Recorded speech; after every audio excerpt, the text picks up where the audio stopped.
এই গাড়ি তো হলো না, তাহলে কি হবে?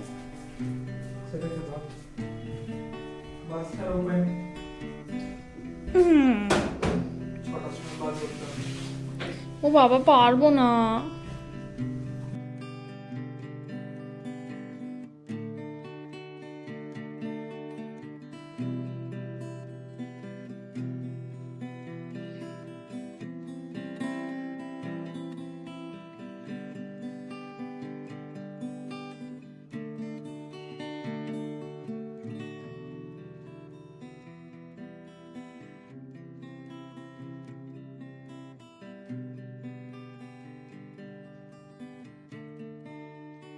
হ্যালো সকলকে, সবাই কেমন আছো? আমি কৃষা, সংসারের টুকিটাকি চ্যানেলে তোমাদের সকলকে স্বাগত জানাই। আজকে সোমবার আর সকালে এখন 11টা বাজে। গতকালকে আমরা সব বাজার করে ফিরেছিলাম, তোমাদের সাথে ব্লগটা শেয়ার করেছিলাম।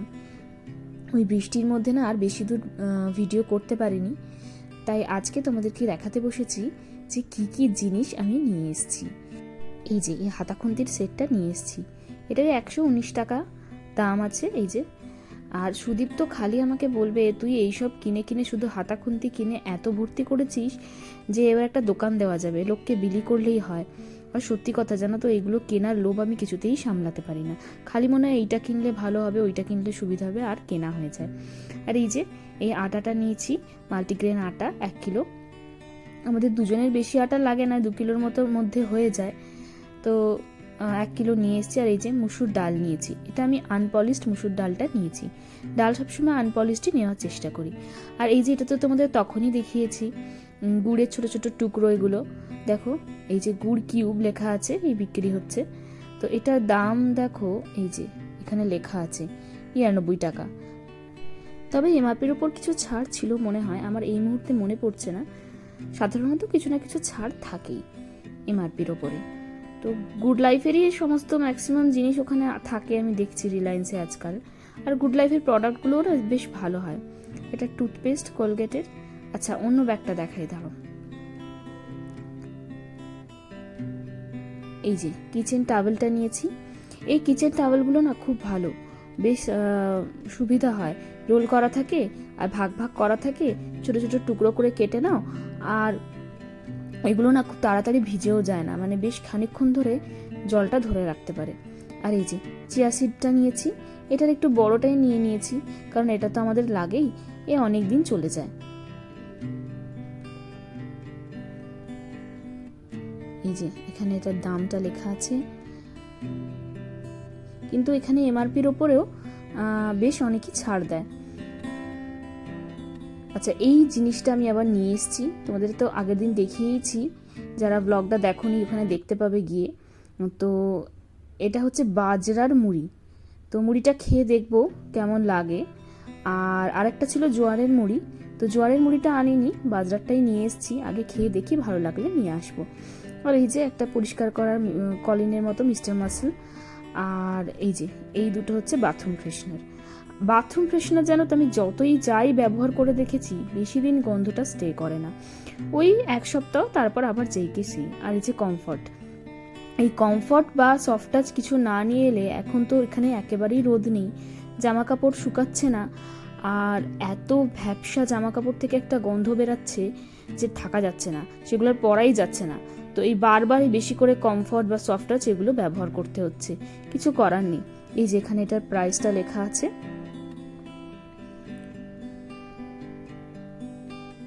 আর এই যে এটা হচ্ছে কাশ্মীরি রেড চিলি পাউডার।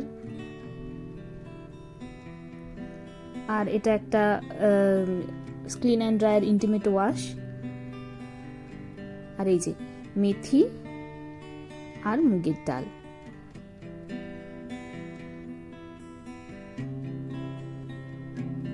আর এই যে গুড় পাউডার। গুড় পাউডারটা না খুব সুবিধার হয় জানো তো, চট করে একটু চা করলাম, তার মধ্যে দিয়ে দিলাম, বা একটু ছাতু জল করছি, তার মধ্যে 1 চামচ কি 2 চামচ দিয়ে দিলাম, আর বা তরকারিতে দিতে সামান্য চিনির পরিবর্তে, খুবই সুবিধা হয় গুড় পাউডারটা। দাঁড়াও, এই রুম ফ্রেশনারগুলো, এই বাথরুম ফ্রেশনারগুলো কেটে আগে বাথরুমে দিয়ে দিই। এই চারিদিকে বর্ষাকালে এত ভ্যাপসা গন্ধ বেরোচ্ছে, আমি যেখানে পারছি হয় রুম ফ্রেশনার, না হলে এসেন্সিয়াল অয়েল দিয়ে, না হলে ধূপ জ্বালছি, আর বাথরুমে এই ধরনের ফ্রেশনারগুলো ব্যবহার করছি, কারণ না হলে ঘরের ওই ভ্যাপসানি গন্ধটা একেবারেই যাচ্ছে না।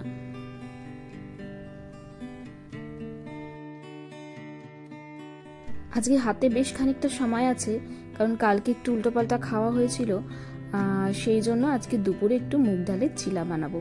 আর সেই কারণে রান্নার ঝামেলাটা অত বেশি নেই বলে সব টুকটুক করে কাজ আমি গুছিয়ে রাখছি।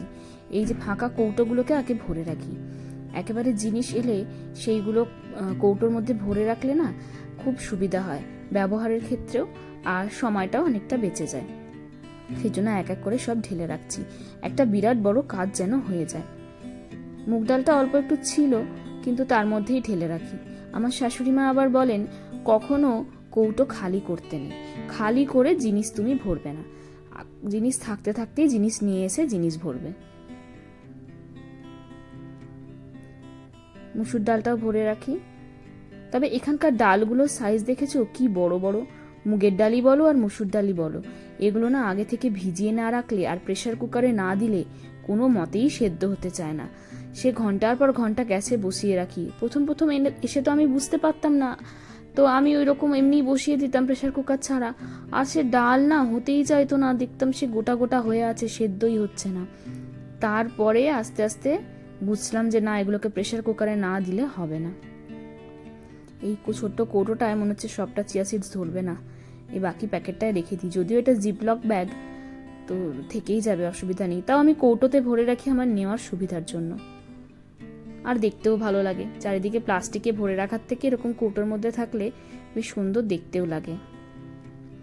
চলো, গল্প করতে করতে প্রায় 12:30 বেজে গেছে। এবার আমি আস্তে আস্তে চিলাগুলো বানাবো।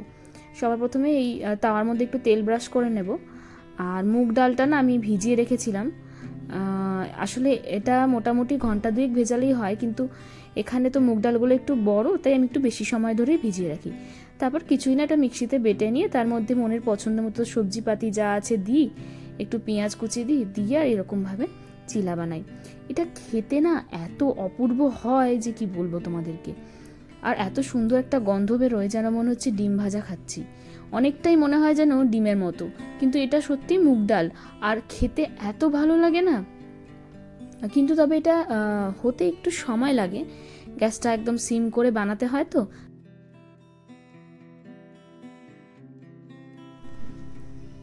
সন্ধ্যা এখন ওই 8:30 বাজে, সুদীপ্ত এসেছে, তাই বেল বাজাচ্ছে, আমি দরজাটা খুলতে এসেছি। ওর আসতে আজকাল এরকমই দেরি হয়, এক একদিন তো 9টাও বেজে যায়।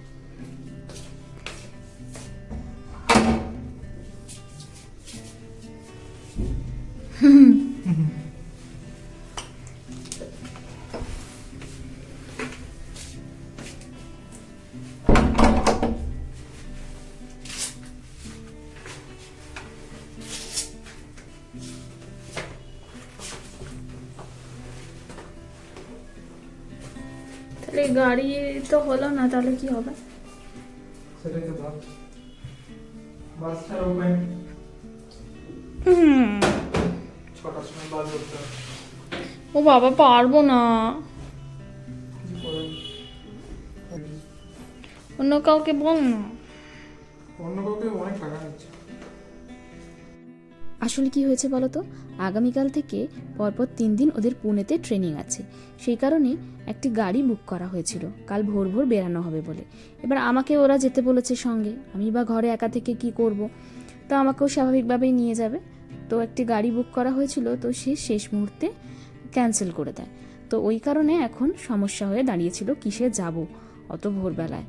তো তারপরে আমি বললাম যে আমরা স্কুটি করেই চলে যাই, জানি অনেকটাই দূর, 120 কিলোমিটার প্রায় এখান থেকে পুনে। তো বিকি বাইক আছে, ও বাইকে যাবে, তা বলে স্কুটি করে একটু চাপই লাগছিল। কিন্তু তারপরে আমি মনে সাহস জুগিয়ে বললাম যে না, অনেকেই তো যায়, কত মানুষ স্কুটি নিয়ে হিমালয়ে ঘুরে আসছে, তো তাহলে কেন যেতে পারবো না। আর আমাদের কাছে লাইসেন্সও আছে, হেলমেটও আছে, কোনো অসুবিধা হবে না, আস্তে আস্তে চালালে ঠিক পৌঁছে যাব। তো ওই কারণে আমরা ফাইনালি ডিসাইড করি যে স্কুটি নিয়েই আমরা বেরাবো। তো ওই জন্য আমরা এলাম এখন ওই তেল ভরতে, একেবারে তেল ভরে স্কুটিতে আর চাকাতেও হাওয়া ভরে একেবারে আমরা কালকে ভোর ভোর রওনা দেব। আর এই যে হয়েও গেছে, আর এখন বাজছে রাত্রি 10:30। বাড়িতে গিয়ে আমাকে এখন সমস্ত কিছু গোছাতে হবে, জামা কাপড় কী কী জিনিসপত্র নেব সঙ্গে সব কিছু গোছাতে হবে। কখন যে গোছাবো জানি না। আবার ভোরবেলায় 5টার সময় উঠতেও হবে, কারণ আমরা 5:30 পৌনে 6টা নাগাদ ঘর থেকে বেরিয়ে যাব। কারণ যেহেতু স্কুটিতে যাব একটু সময় তো লাগবেই, আর আস্তে আস্তেই যেতে হবে এই বৃষ্টি বাদলের মধ্যে। পেট্রোল ভরাও হয়ে গেছে, গাড়ির চাকাতেও একদম ফুল হাওয়া দেওয়া হয়ে গেছে, নাইট্রোজেন ভরিয়ে নিয়েছি। তো চলো, এর মধ্যে আবার বৃষ্টি শুরু হয়েছে এক্ষুনি। বৃষ্টি হচ্ছে না দেখে রেনকোটটা নিয়ে আর বেরালাম না, আর এখনই ঝিরঝির করে পড়তে শুরু করেছে। এখন জোরে বৃষ্টিটা নামার আগে তাড়াতাড়ি বাড়ি পৌঁছে যেতে হবে। আর রোজ এই হচ্ছে জানো তো, দিনের বেলা যদি একটু কমে তো রাত থেকে এমন মুষলধারে বৃষ্টি শুরু হচ্ছে যে কি বলবো। চলো, পৌঁছেও গেছি। ওপরে গিয়ে তাড়াতাড়ি আগে বাক্সগুলো বের করি।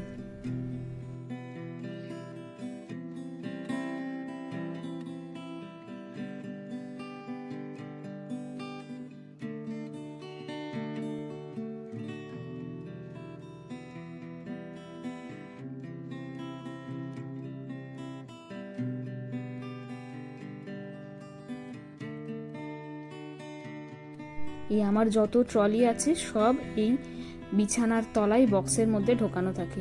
আর রাখবই বা কোথায় বলো, জায়গা তো সেরকম নেই না। তো সেই কারণে এই বক্সের মধ্যে প্রচুর জায়গা থাকে, তো ঢুকিয়ে দিই। আমার এই বিয়ের সময় 2খানা বড় বড় ট্রলি নেওয়া হয়েছিল, যে কি বড় ভুল করেছি কি বলবো। সব জিনিসের মধ্যে ঢুকে যায় ঠিক আছে, কিন্তু এগুলো বয়ে বয়ে নিয়ে যাওয়া এত কষ্টের হয়। কোনো কাছাকাছি ছোটোখাটো ট্রিপে গেলে না এই বড় ট্রলি নিয়ে যাওয়া সম্ভব হয় না। তো 2খানা ছোট ট্রলি পরে কিনে রাখতে হবে। আর এই দেখো, এটাও একটা ট্রলি আছে, এটা আগে থেকেই সুদীপ্তর ছিল, তবে এটাও খুব একটা ছোট নয়, মাঝারি সাইজের। তবে তুলনামূলক এইগুলোর থেকে এটা একটু ভারী কম। আর এই যে এই একটা আছে মিডিয়াম সাইজের, বাবা কি বিশাল এই ট্রলিটার নিজেরই এত ওজন, তাতে জিনিস ভরলে আরও ওজন হয়ে যায়। আর একটা আছে লার্জ সাইজ, সেটা তো বিশাল সাইজের, সেইটা আমি একা হাতে তুলতেই পারি না, এত ভারী। খালি থাকলেই এত ভারী থাকে, তো তার মধ্যে জিনিসপত্র ভরলে তো আরোই ভারী হয়ে যায়। তো চলো, ফাইনালি ওই বেগুনি ট্রলিটাই নিয়ে যাব, এই কালোটা ঢুকিয়ে দিই। এখন বাজছে ওই 11:15 মতো। এখন আমরা এগুলো নিয়ে গোছাতে বসেছি। কখন যে শেষ করবো আর কখন যে ঘুমাবো ভগবান জানে। আর এই কোথাও যাওয়ার থাকলে না, ভোর ভোর উঠতে হলে রাতে ঘুমটাও ঠিক মতো হয় না, একটা টেনশন কাজ করে দেখবে। তো চলো, আমি জামা কাপড়গুলো ধীরে ধীরে সব গুছিয়ে নিই। আর ভিডিওটাও আজকে এখানেই শেষ করলাম। ভিডিওটা কেমন লাগলো আমাকে জানিও, যদি ভালো লাগে তো লাইক করে দিও। আর যদি এরকম ভিডিও আরও দেখতে ইচ্ছা হয় তো আমার চ্যানেলটা সাবস্ক্রাইব করে দিও। পারলে নিজের বন্ধু বান্ধব ফ্যামিলি সকলের সাথে আমার ভিডিওটা শেয়ার করো, কারণ তোমাদের সাপোর্টটা আমার ভীষণ দরকার। আজ আসি, আবার দেখা হবে অন্য কোনো দিন অন্য কোনো একটা ভিডিওতে। ততদিন সবাই ভালো থেকো, সুস্থ থেকো, টাটা।